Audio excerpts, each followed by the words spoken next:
All right, boys, as you know by the title, we got a super video for you today, man. This one, we're going to be cloning the RFHUB.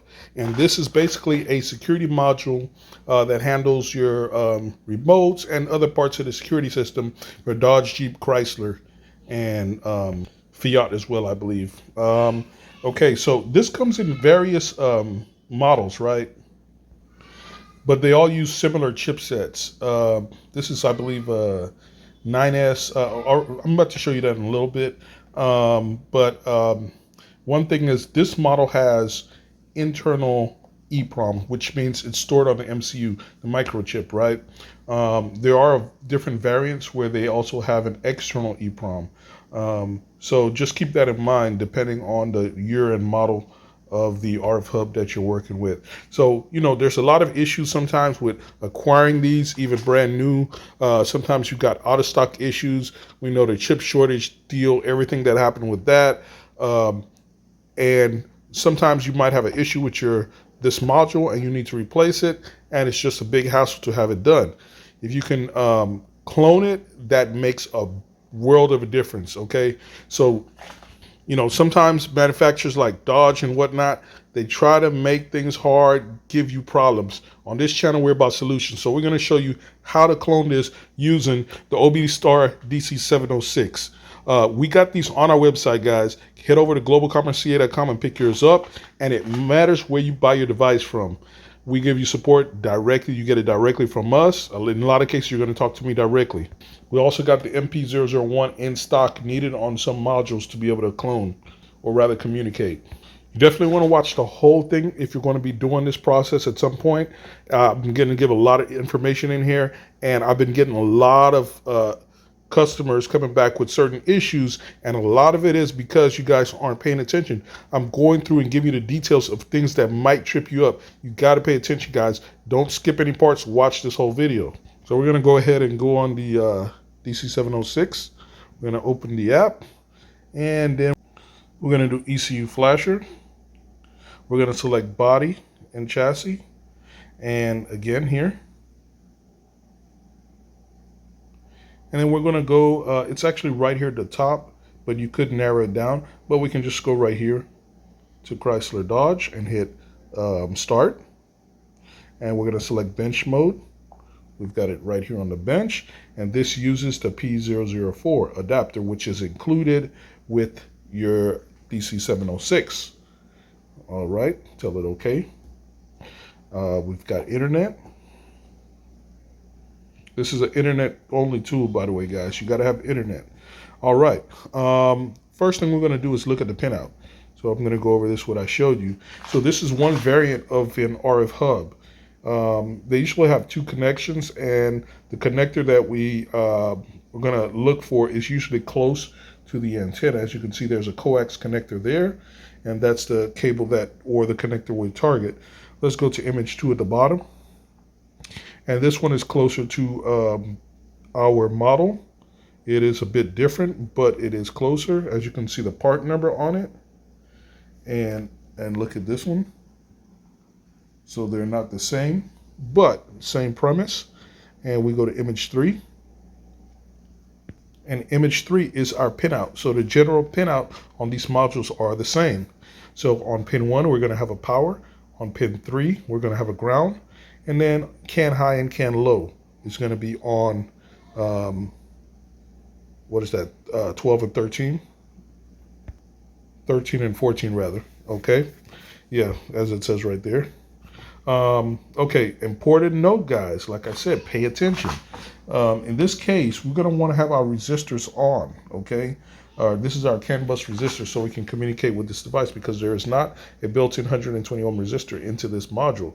So you do want to have your resistors on, okay? So you'll have a fault in communication if you do not. Another very important note, guys, you need to pay attention to the CAN cables. They're labeled 6 and 14. This unit supports more than 6 and 14. It supports other CAN lines. So you got to make sure the cables you're grabbing are 6 and 14. Pay attention to the actual numbers on the cables. So at this point, we're going to go ahead and go back. I've already went ahead and advanced it, and it's on this side, the same side with the antenna. is the connector, and you can count the pins and see which one it is. So the first thing we're going to go ahead and do is connect. Oh, it's going to fail. The reason it's going to fail is because I actually have the power off, okay? So I'm going to go ahead and turn the power on. Keep that in mind as well. The light will come on just like that. All right, let's try that again. We got our power button on. All right, it's finally connecting.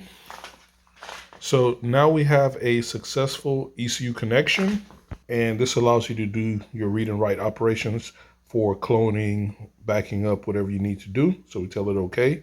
Now, if you notice, all of the options have come alive now for us to read the external EEPROM, internal EEPROM, internal flash, internal three versions of the internal flash, and read the pin code. Let's go ahead and try to read pin code on this one.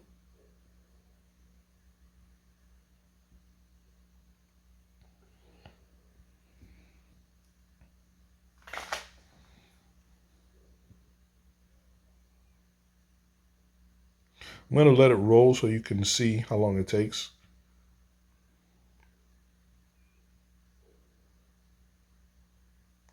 Okay, could not read the pin code on this one. Now let me tell you, even though all these options are lit up, that doesn't mean that all these options are applied to the particular board you're using, the chipset. So you kind of need to know which one you have and all of that to know which one to use. And the way you can tell, you can open it, and I'm going to show you here. All right, so here's the chipset and here's the board. I'm just basically going to give you a tour of the board so you can see what it looks like, the layout. And this is the back end of the board. There is not an external EEPROM chip on this, by the way. Here's the part number, and I'm going to show you the connectors, guys, just so you can see the exact board. And this is from a 2014 Chrysler 300. Hey man, I just had to share this email with you guys. This is from one of our subscribers on the channel, and this was his message. He's like, hello, I want to say big thank you for what you do for the industry. I'm 36 years old from New Zealand and have been a follower for a very long time, still learning more every day. Also purchased a lot of products from you, which work very good, okay? We have no right to repair here, so getting any information is non-existent, guys. You hear that? I have an Altel IM608, same as yours, but a snap-on scanner which has information on it, guided component tests, which is all the information I can get. But with the knowledge you provide, it works well. For example, I did a 99 Ford Laser the other day, which had no keys and couldn't even connect a scan tool to it because of the age. It had been to multiple places with no success, but the knowledge I learned from you, I got the job done with some EEPROM work.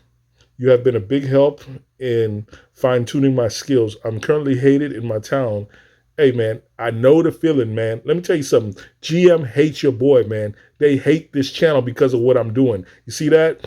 I'm currently hated in my town as I keep proving people wrong, but have been invited to Africa by friends to teach people the skills I have learned from you, and I look forward to promoting your products there and helping people who are struggling like I once was. It's nice to give back to the industry, to people who appreciate it.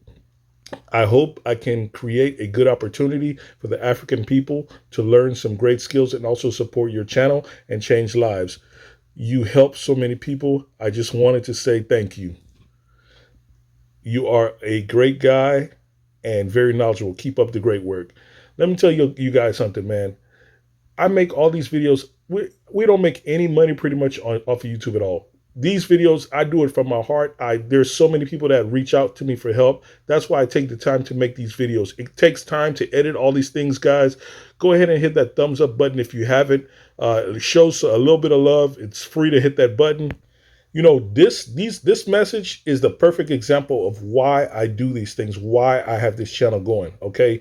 There are people all over the world that are suffering. The situation is not the same. You might be in America or another Western country, and things you can just, scrap your car, upgrade, and, but in other parts of the world, it is not that simple. It's a complicated issue, guys.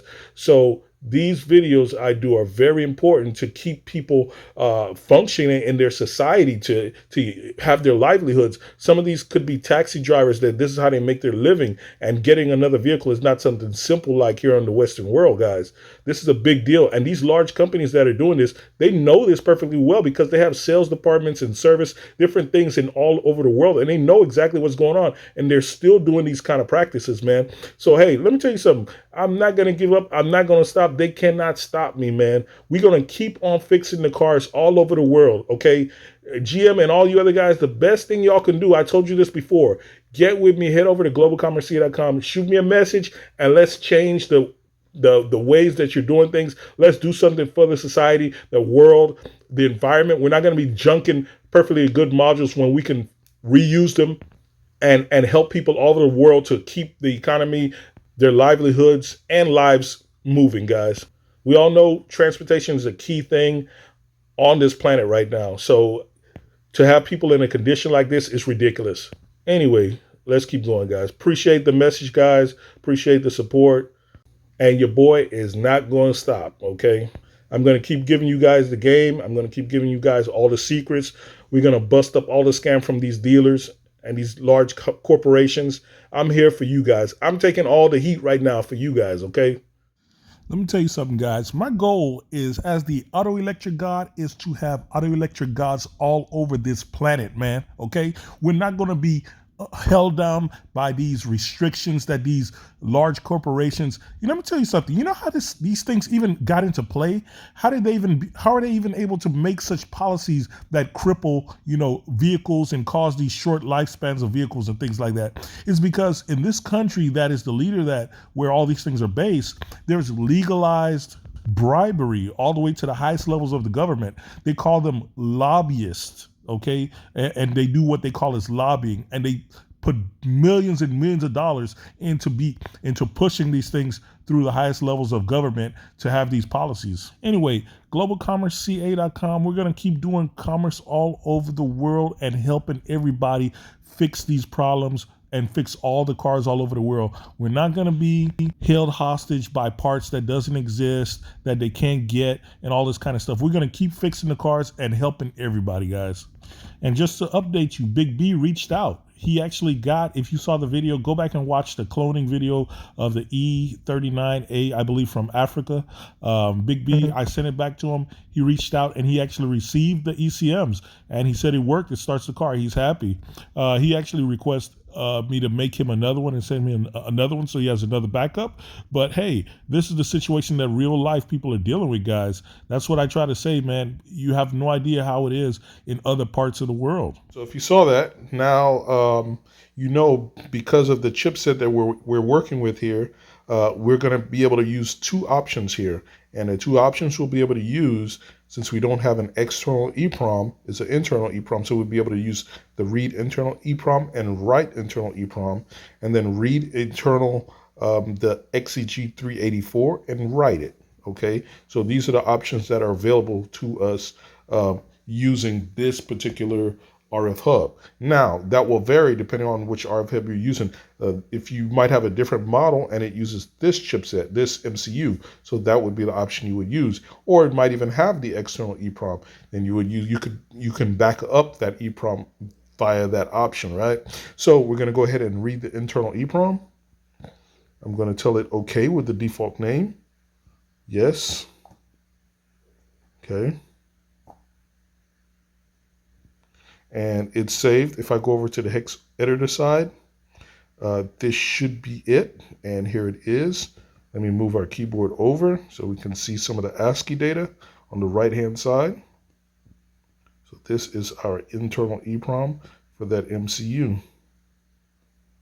Near the bottom, I believe there might be some software model numbers or whatnot, or part numbers, if I'm not mistaken.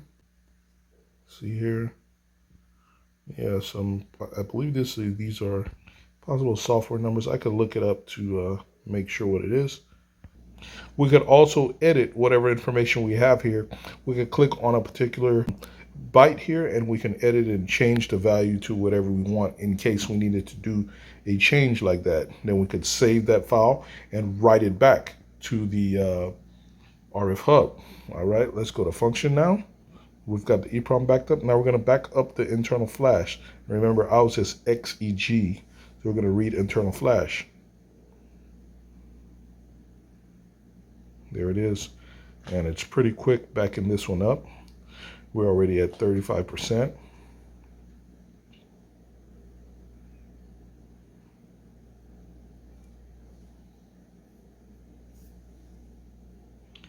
Yeah, just about done. We're over to CAN bus, so it's a faster connection. I'm going to go with the default name. Okay, there it is. And I'll go to the hex editor and just take a look at it, a peek at it. And this is the internal flash. At this point, now that we have our data backed up, we could do a disconnect, connect our donor or our replacement unit the same way you just saw, and connect to the unit, and then would be able to go to write internal EEPROM and write the internal flash, the same files we just backed up. And at that point, you would have a one-to-one exact clone of this RFHUB. So if this RFHUB had some kind of a fault, the remote controls weren't working, something strange, then this is a way to clone it and replace this RFHUB with a donor used unit. Okay, so I will show you the process. Like, we'd be able to go to write internal EEPROM. No, we're going to use a file, and it would be this one, and it's writing that EEPROM. It just wrote that EEPROM to the unit, and then would go to write internal flash, XEG. No, we're going to use the one on the file, XEG. It's erasing the internal flash, and then it's going to write the flash file that we saved. And there it goes. So don't let them ever tell you that this unit cannot be, it's burned in one time, it cannot be, if it's used, it won't work. If they ever tell you that, it's a scam. Tell them you went on to Global Commerce, the YouTube channel, and we got the tools at globalcommerceca.com, and you've seen it can't be done. So don't let them scam you and ever tell you something silly like that.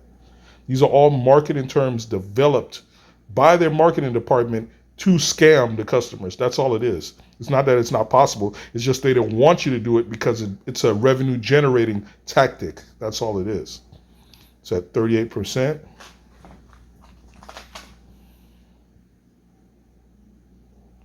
You can see the activity light right there.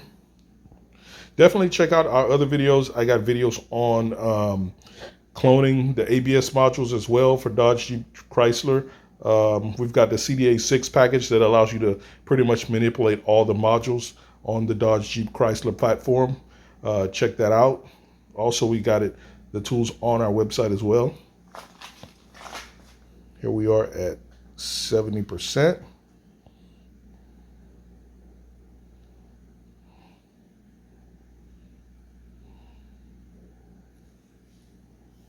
Just about done. Very important too. Once you do finish the copying process or writing process and everything you've successfully written everything, you got to make sure you've successfully written everything. If you do not, you will brick this unit.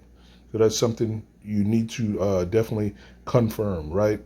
And at that point, you'll be able to do a disconnect. So you need to do a disconnect. If you don't do a disconnect, the module can get stuck in a certain state where you cannot connect to it, or the vehicle might have issues connected to it. So it's important to actually press that disconnect button, guys. I'm gonna press disconnect. Are you sure?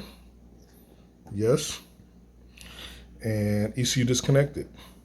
I'm gonna try connect again. Security verification in progress.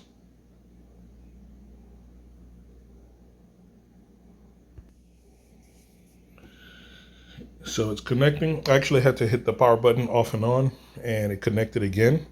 So we're connected, and I could go back and read the internal EEPROM again. I've already read it. Let's just hit OK, give it a default name.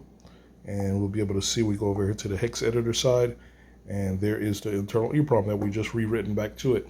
And of course, we can modify it, do whatever we need to do, like I just explained to you guys. So if you did not know this, now you know. And like I always say on this channel, knowing is half the battle. Click that thumbs up button, like and subscribe, and see you on the next one.